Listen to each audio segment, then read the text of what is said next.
Très heureux de vous retrouver pour ce nouveau numéro des incontournables de MSA France, ma sélection de produits parmi les 1500 références que compte le catalogue MSA France, des produits toujours à la pointe de l'innovation.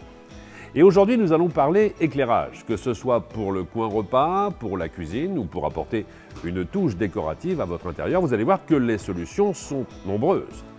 Pour y voir plus clair, allons retrouver François Coquillat. Il est responsable du bureau d'études. Il nous attend avec toute son équipe.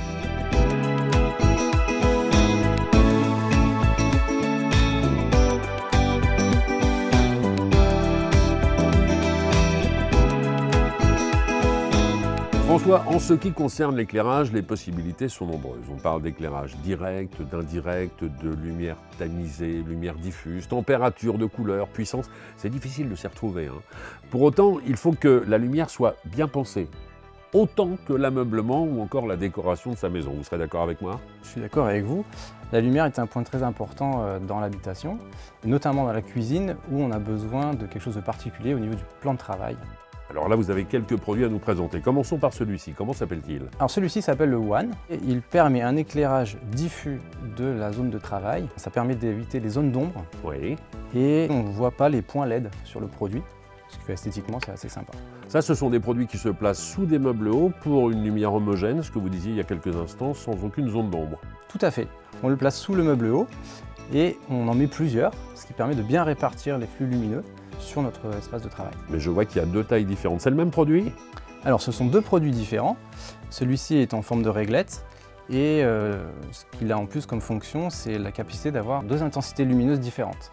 Une élevée pour quand on utilise le plan de travail et une plus douce qui permet d'avoir un éclairage d'appoint quand on prend l'apéritif entre amis par exemple.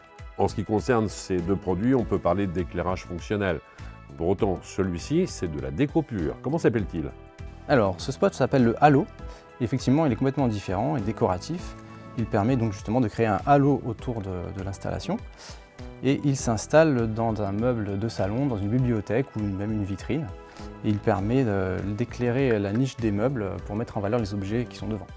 Merci beaucoup pour la présentation, François. Il reste maintenant à les installer. C'est simple, mais il y a des règles à respecter, comme nous le rappelle Patrick, notre poseur.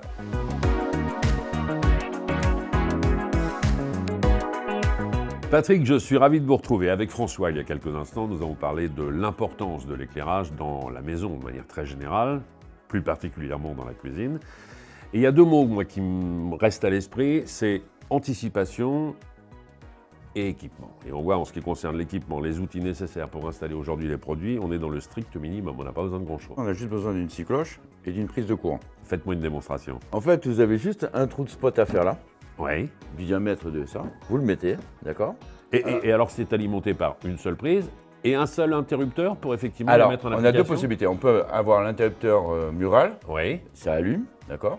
Mais après, il y a aussi le petit plus, c'est que si on a une arrivée directe, on n'a pas besoin d'avoir l'interrupteur mural, on a un petit capteur. Et quand on passe, voilà, regardez l'éclairage que ça fait. Ah oui, super. Ça, c'est très, très astucieux. Il y a un autre exemple ici avec ces réglettes. Elles sont très fines. Et là, on les met sous des meubles hauts. C'est ce qu'on disait tout à l'heure, anticipation. Il a fallu penser à installer une sortie électrique dans le meuble. Exactement, même au-dessus du meuble. Parce que même si on le prévoit, moi je le prévois toujours juste au-dessus du meuble pour que si on a un problème avec le transfo ou quoi, on peut le changer sans besoin de tout démonter. D'accord. Et là, on est exactement dans les mêmes configurations que là-dessus, à savoir qu'il y a un petit passage, un interrupteur infrarouge, on passe la main, on allume, ou on éteint, tout simplement. Voilà. Merci pour toutes ces précisions. Et on se retrouve bientôt pour d'autres bons conseils, s'il vous plaît. Tout à fait. Mon cher Patrick. D'ici quelques instants, nous allons nous rendre à Gassin. C'est tout près de Saint-Tropez. Nous serons à la Maison Brune et nous verrons ces différents éclairages dans leur environnement.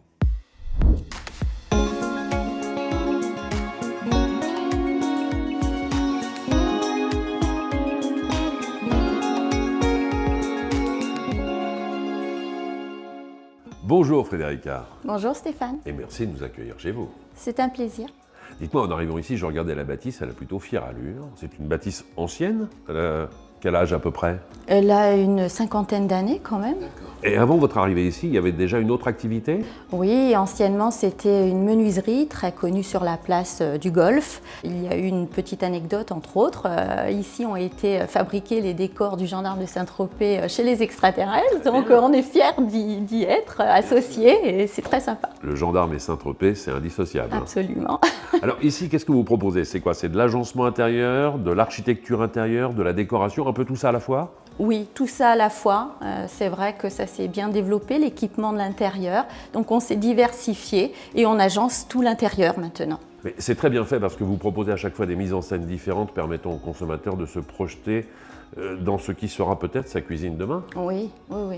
Ça c'est bien, mais moi ça me pose un problème, vous savez quoi? Ah bon?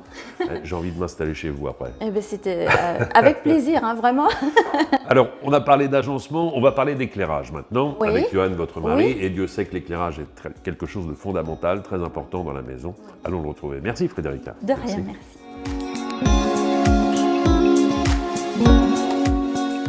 Johan, vous êtes vraiment un enfant gâté. Vous êtes installé dans une région où on bénéficie d'une lumière naturelle exceptionnelle. C'est ce que viennent chercher d'ailleurs celles et ceux qui séjournent un petit peu ici. Je voudrais savoir comment vivent celles et ceux qui sont là à l'année. Quelle lumière cherchent-ils pour leur intérieur? À l'image de la lumière extérieure, ils recherchent exactement le même type de lumière, principalement la lumière chaude. On parle de quoi? De température de lumière, température de couleur? Température de couleur, on a l'avantage avec les LED de pouvoir proposer une flexibilité de température. Ça va de la lumière chaude à 3000 K jusqu'à 5000 K qui représente la lumière froide. On va privilégier les lumières froides plutôt dans les pièces techniques et garder plutôt une ambiance chaude à l'intérieur de la maison. Exactement. D'accord. Je vois qu'aussi les luminaires proposés par MSA France offrent une grande flexibilité. Ce n'était peut-être pas le cas par le passé avec les fabricants de meubles. Les fabricants de meubles ont toujours proposé des solutions d'éclairage figées pour des problématiques industrielles. Avec les solutions MSA, on peut s'adapter et aller vraiment dans le sur-mesure de l'éclairage. Vous connaissez tous les nouveaux produits et c'est pour cela que vous êtes de bons conseils auprès de vos consommateurs. Merci beaucoup, Johan. Si vous voulez en savoir plus et découvrir une nouvelle sélection parmi les 1500 références que compte le catalogue MSA France, je vous donne rendez-vous sur la chaîne YouTube MSA France.